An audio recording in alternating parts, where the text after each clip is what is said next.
Inflation excluding food and fuel has also been high, especially in respect of services, indicative of wage pressures and other second-round effects. Elevated levels of inflation erode household budgets and constrict the purchasing power of consumers. This in turn discourages investment and weakens growth. High inflation weakens the rupee. Inflation is also a tax that is grossly inequitable, falling hardest on the very poor. It is only by bringing down inflation to a low and stable level that monetary policy can contribute to reviving consumption and investment in a sustainable way. The so-called trade-off between inflation and growth is a false trade-off in the long run. It is possible, I believe, to bring inflation under control without a substantial sacrifice of short-term growth, provided we do what is necessary and are patient.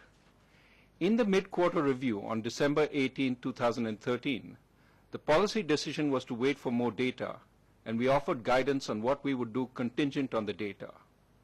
Although headline inflation has fallen significantly with a substantial fall in vegetable prices and is likely to fall some more, CPI inflation excluding food and fuel has remained flat, and WPI inflation excluding food and fuel has risen.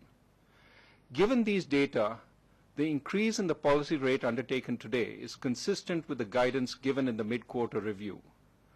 Moreover, the Dr. Urjit Patel Committee has indicated a glide path for disinflation that sets an objective of below 8% CPI inflation by January 2015 and below 6% CPI inflation by January 2016.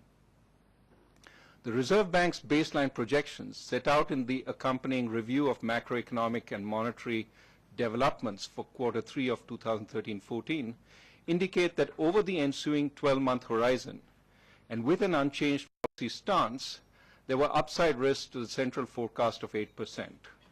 Accordingly, an increase in the policy rate by 25 basis points that we've announced today is needed to set the economy securely on the recommended disinflationary path.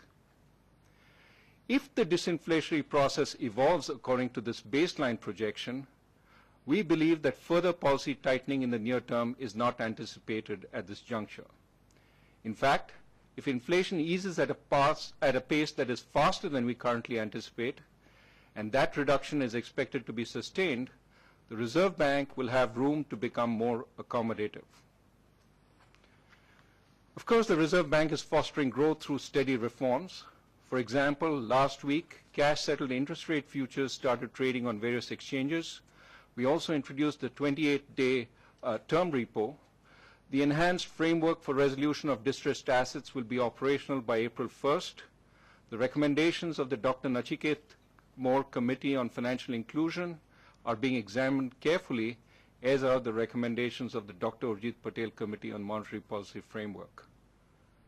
Finally, on behalf of the Reserve Bank of India, let me wish you all a very happy New Year. Thank you very much.